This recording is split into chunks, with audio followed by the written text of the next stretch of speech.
देश दुनिया की सारी बड़ी खबर के सामने मौजूद चलेंगे। सबसे पहले सबसे बड़ी आपको बताएंगे दोस्तों, जिन संगठनों ने किसान आंदोलन को सफल बनाने के लिए पूरी ताकत का इस्तेमाल किया था दोस्तों, एक बार फिर से वही संगठन मैदान में उतरने का कर रहे हैं ऐलान। बताएंगे हाई प्रोफाइल मीटिंग में आखिर क्या हुआ है दोस्तों, और पहले 3 कानून अब 4 कानून कौन से हटाने की मांग को लेकर देश के अंदर होने वाला है एक व्यापक आंदोलन। बताएंगे डिटेल में क्या है नया मामला दोस्तों, और किस तरीके की नए आंदोलन की रूपरेखा तय कर ली गई है। इसी के साथ में चलेंगे एक और बड़ी अपडेट, बताएंगे कौन से इंडिया गठबंधन के राज्य ने बीजेपी सरकार के कानून को लागू करने से मना कर दिया है दोस्तों। इसी के साथ में राहुल गांधी के बहस के दौरान बताएंगे क्या कुछ हुआ। 5 बार राहुल गांधी को डिस्टर्ब करने की कोशिश की गई, इसके बाद राहुल गांधी ने सीधा स्पीकर को फटकार लगा दी दोस्तों। बताएंगे कैसे स्पीकर के साथ भी जमकर नोकझोंक हुई है, और मायावती की ओर से आखिरकार बैलेट पेपर से चुनाव कराने की मांग को लेकर एक बड़ा बयान जारी किया गया है दोस्तों। एक एक करके चलेंगे आज की सारी बड़ी अपडेट। लेकिन उससे पहले अगर आप भी मानते हैं कि चारों श्रम कानून को लेकर लोगों का गुस्सा जायज है दोस्तों, ऐसे में ये चारों कानून वापस होने चाहिए, तो इस वीडियो को लाइक करके लाल बटन दबाकर चैनल को सब्सक्राइब करके बेल आइकन दबाकर कमेंट बॉक्स में अपनी राय जरूर लिखकर बताएगा। जो ज्यादा वीडियो को शेयर कीजिएगा दोस्तों। इसके इतर अगर आप लोग की कोई और राय हो तो भी लिखकर जरूर बताएगा। चलते हैं सबसे पहले सबसे बड़ी ब्रेकिंग न्यूज अपडेट की तरफ दोस्तों, जहां पर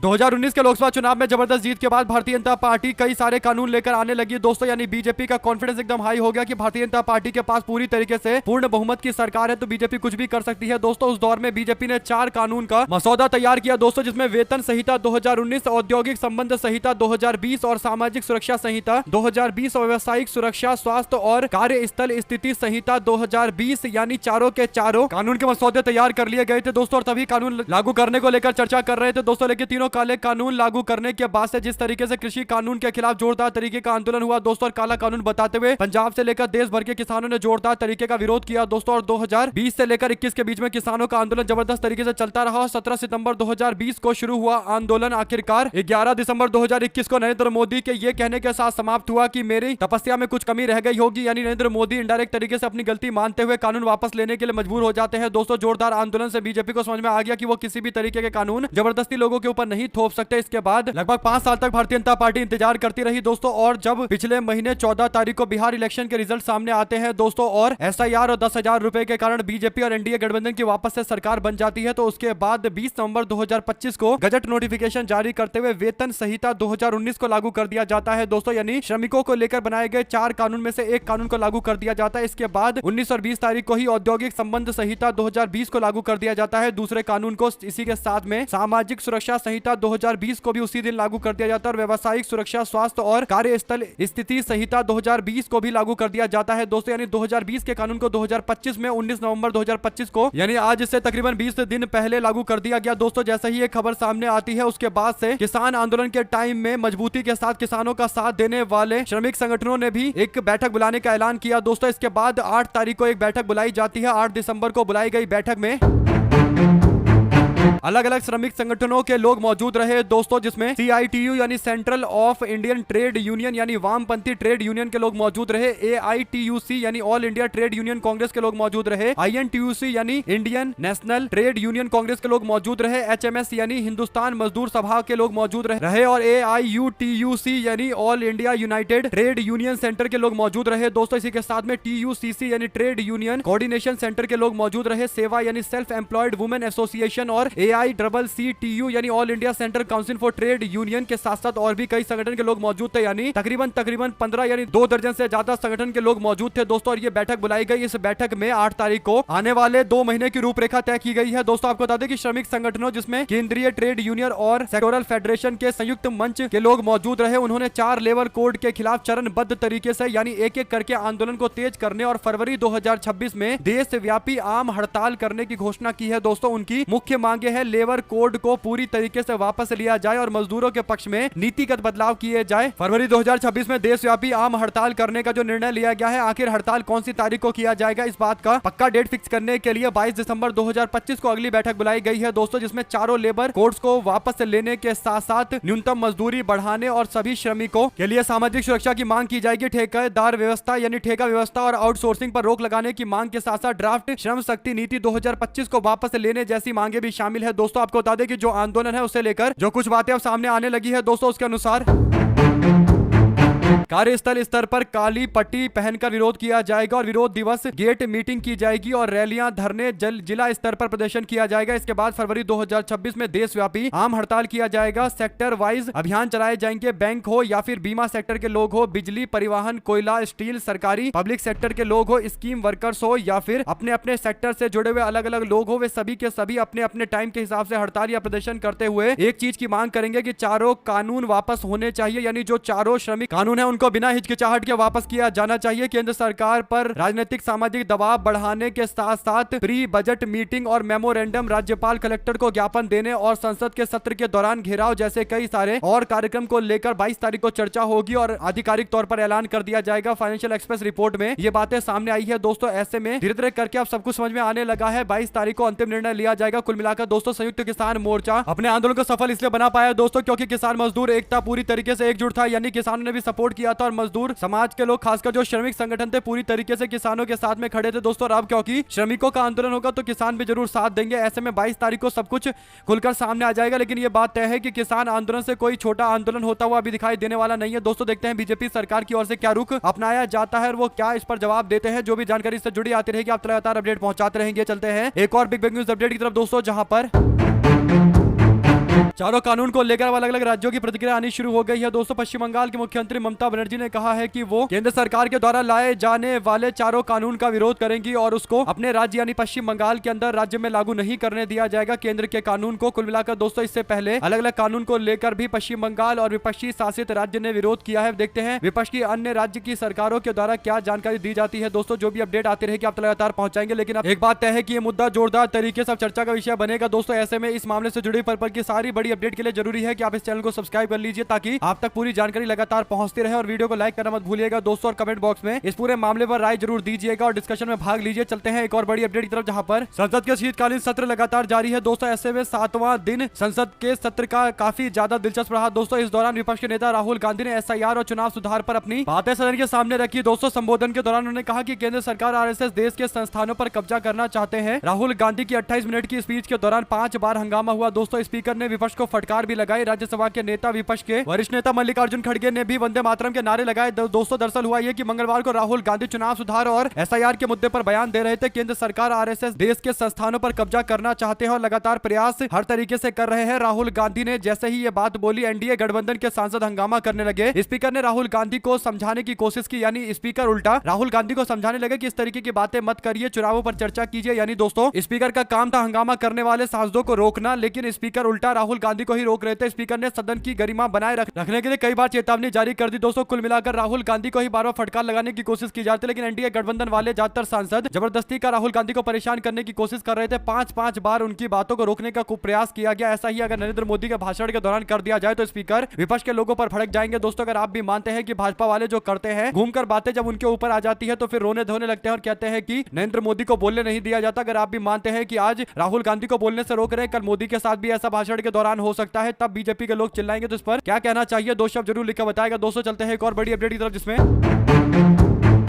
बार बार राहुल गांधी को बोलने से रोका जाता, परेशान किया जाता, तो राहुल गांधी ने आखिरकार संसद के सामने अपना विरोध जता दिया दोस्तों। राहुल गांधी ने कहा कि मुझे बार बार टोका जा रहा है, मेरे भाषण को बार बार रुकवाया जा रहा है और स्पीकर मुझे प्रोटेक्ट नहीं कर रहे हैं। स्पीकर का काम है कि वक्ता की सुरक्षा करे, सुनिश्चित करे कि वक्ता जो बोल रहा है, जो भाषण दे रहा है, उसकी सुरक्षा हो, उसके ऊपर कोई दबाव ना बनाए, उसके बयान को बार बार इंटरप्ट करने की कोशिश ना करे, यानी उसमें दखल देने की कोशिश ना करे। लेकिन इसके बावजूद बार बार NDA गठबंधन के लोग राहुल गांधी के भाषण को बीच में रुकवाने की कोशिश कर रहे थे और स्पीकर रुकावट को रोकने की कोशिश नहीं कर रहे थे दोस्तों। इस पर राहुल गांधी ने साफ शब्दों में बोल दिया कि मुझे बोलने से रोका जा रहा है सदन के अंदर, मैं इस पर अपना विरोध जताना चाहता हूं। एक सांसद के तौर पर मेरा अधिकार है यहां बोलने का, नेता विपक्ष के तौर पर, लेकिन बोलने का अधिकार का हनन किया जा रहा है, मेरे अधिकारों के साथ खिलवाड़ हो रहा है और स्पीकर मेरे अधिकारों की रक्षा नहीं कर पा रहे, यानी बोलने के अधिकार की रक्षा नहीं कर पा रहे। इस पर रागिनी नायक की ओर से राहुल गांधी का वीडियो शेयर करते हुए लिखा गया कि ओम बिरला जी ने संसद की परंपराओं, संसदीय परंपरा और संवैधानिक मान्यताओं की धज्जियां उड़ाकर रखी हुई है। नेता प्रतिपक्ष के भाषण में बाधा डालते हैं, बार बार खुद अवरोध करते हैं। सत्ता पक्ष के विघ्नकारी सांसदों को रोकने की बजाय प्रोत्साहित करते हैं। आज तक के सबसे पक्षपाती स्पीकर है ओम बिरला, आज तक के सबसे पक्षपाती स्पीकर थे, हैं, रहेंगे और निर्लज्ज कहीं के। यानी स्पीकर को लेकर इन शब्दों का इस्तेमाल कर रही है कांग्रेस पार्टी दोस्तों, क्योंकि कांग्रेस पार्टी की नेत्री रागिनी नायक इस बात से काफी आहत है कि उनके नेता राहुल गांधी को बोलने तक नहीं दिया जा रहा पार्लियामेंट के अंदर और बार बार इंटरप्शन यानी रुकावट डाली जा रही है। कुल मिलाकर दोस्तों भाजपा वाले सोच रहे हैं कि बिहार का चुनाव जीत गए तो उनके पास पूरा लाइसेंस है कि वो जो मर्जी करेंगे। इसी तरीके का अहंकार बीजेपी का 24 के चुनाव से पहले इतना बढ़ गया था कि 400 सीट का नारा लगा रहे थे और दावा कर रहे थे कि 400 सीटें जीतेंगे, लेकिन बाद में जनता ने देखा कि इनकी मानसिकता संविधान बदलने की है तो फिर 240 पर लाकर रोक दिया दोस्तों। इसी तरीके का अहंकार आने वाले चुनाव के अंदर उस पार्टी को ले डूबेगा दोस्तों जो लगातार अहंकार के चपेट में आ चुका है। दो शब्द जरूर लिखकर बताएगा। चलते हैं एक और बड़ी अपडेट जिसमें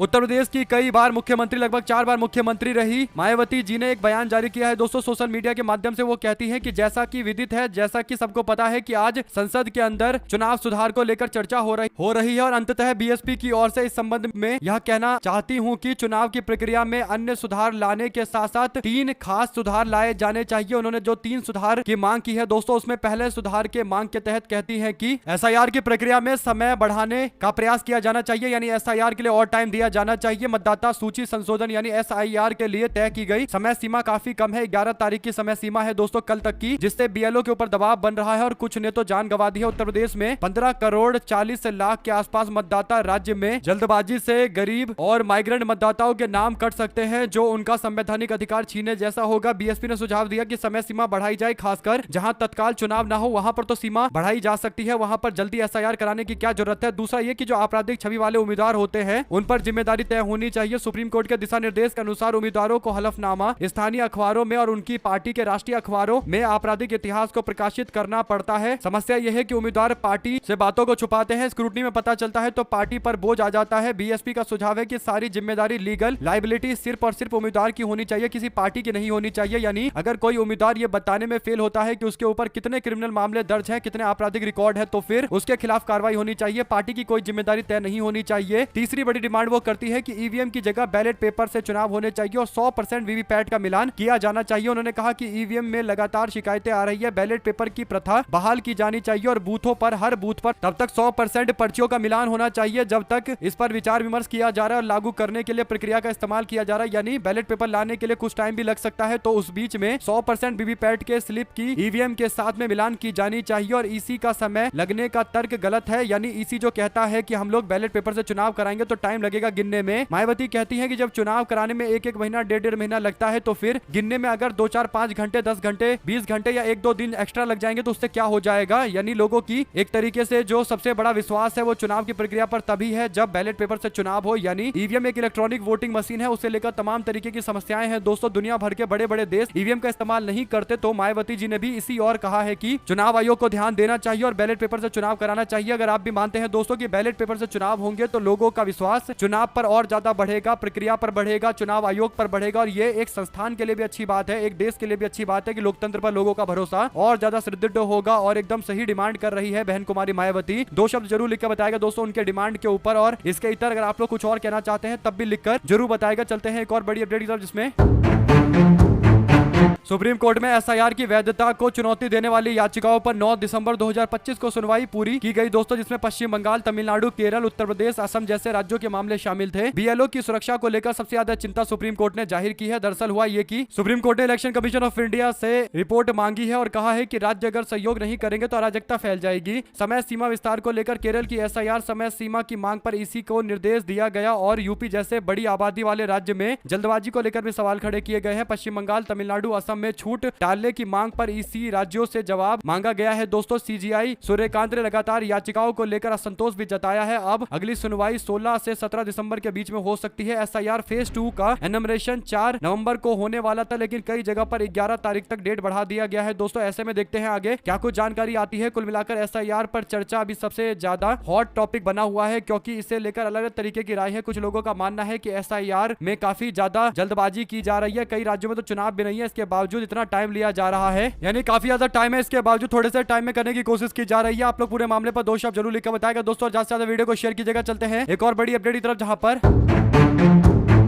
इंडिगो एयरलाइंस के सीईओ पीटर्स एल्बर्स ने मंगलवार को नागरिक उड्डयन मंत्रालय यानी MOCA ministry of civil aviation के मुख्यालय में जाकर बैठक में हिस्सा लिया दोस्तों। और सूत्रों के मुताबिक इस बैठक में नागरिक उड्डयन मंत्री राम मोहन नायडू और MOCA के सचिव समीर सिन्हा मौजूद थे दोस्तों। और इंडिगो के ऑपरेशन संकट के बाद सभी उड़ानें बहाल होने और 1800 से अधिक उड़ानों के संचालन की जानकारी दी गई है दोस्तों। इंडिगो एयरलाइंस ने जिस तरीके से सरकार पर दबाव बनाने के लिए सरकार की पॉलिसी पर अपने आप को अलग हटाने की कोशिश करने और एक तरीके से सरकार जो नियम लेकर आई थी उस पर सरकार को आईना दिखाने के लिए जो कोशिश कर रही थी दोस्तों, जैसे गंभीर आरोप इंडिगो वालों पर लगे तो कहीं ना कहीं इंडिगो वालों की छवि पहले ही खराब हुई। उसके बाद इंडिगो ने भारत सरकार में शामिल भारतीय जनता पार्टी यानी जो पार्टी जो सरकार चला रही है केंद्र में दोस्तों बीजेपी, उसको चंदा देने का भी मामला सामने आया था। ऐसा दावा सामने आया कि 56 करोड़ रुपए भारतीय जनता पार्टी को इंडिगो एयरलाइंस की ओर से दिया गया था और 56 करोड़ के चंदे के कारण भारतीय जनता पार्टी कोई एक्शन नहीं ले पाएगी, इस तरीके की चर्चा चल रही थी। इसीलिए कहीं ना कहीं ये तस्वीर शेयर करवाई गई है दोस्तों, जिसमें इंडिगो के सीईओ हाथ जोड़कर मंत्री के सामने दिखाई दे रहे हैं और ये तस्वीर ली गई है। अगर आप भी मानते हैं कि जानबूझकर ये तस्वीर जारी करवाई गई है तो दो शब्द जरूर लिखकर बताएगा दोस्तों। चलते हैं एक और बड़ी अपडेट की तरफ, जहां पर पश्चिम बंगाल की मुख्यमंत्री ममता बनर्जी ने मंगलवार को दावा किया कि नई मतदाता सूची को लेकर कानूनी चुनौतियों से बचने के लिए विशेष गहन पुनर्निरीक्षण यानी SIR प्रक्रिया के बाद फरवरी में अंतिम मतदाता सूची के प्रकाशन के तुरंत बाद राज्य के अंदर विधानसभा के चुनाव की घोषणा कर दी जाएगी। जैसा बिहार में किया गया था कि जैसे ही SIR करवाया गया कुछ दिनों के बाद चुनाव की घोषणा कर दी गई, उसके बाद SIR की जो लिस्ट थी उसको चुनौती दी गई कोर्ट के अंदर, लेकिन कोर्ट मामले को टाल तो सकता नहीं है दोस्तों। कोई बहुत तगड़ा एविडेंस चाहिए कोर्ट को चुनाव आयोग के द्वारा लिए गए निर्णय और तैयार किए गए लिस्ट को बदलने के लिए। इसीलिए कोर्ट एग्जीक्यूटिव यानी कार्यपालिका के क्षेत्र में कार्य क्षेत्र में नहीं घुसना चाहती थी। इसीलिए SIR की लिस्ट को लेकर कोर्ट की ओर से कोई ठोस आदेश या यूं कहिए कि सख्त आदेश जारी नहीं किया गया, ऐसा ही ममता बनर्जी का दावा है। ममता बनर्जी ने रास मेला मैदान में एक जनसभा को संबोधित करते हुए आरोप लगाया कि SIR प्रक्रिया का इस्तेमाल मतदाताओं में डर उत्पन्न करने के लिए किया जा रहा है। उन्होंने कहा कि 100 दिन की कार्य योजना के तहत धनराशि कथित रूप से रोके जाने को लेकर केंद्र पर निशाना साधा गया, मंच पर एक पर्चा भी फाड़ा गया। उन्होंने भुगतान बहाल करने के लिए केंद्र सरकार के द्वारा लगाई गई मनमानी शर्तों का भी जिक्र किया है दोस्तों। उन्होंने कहा कि फरवरी में SIR की अंतिम सूची जारी करने के तुरंत दिन के बाद चुनाव की घोषणा कर दी जाएगी ताकि किसी को भी इसे कानूनी रूप से चुनौती देने का मौका ना मिले। आप लोग इस पूरे मामले पर क्या प्रतिक्रिया देना चाहते हैं, दो शब्द जरूर लिखकर बताएगा और ज्यादा से ज्यादा वीडियो को अपने लोगों तक शेयर कीजिएगा। चलते हैं एक और बड़ी अपडेट तब दोस्तों, जहां पर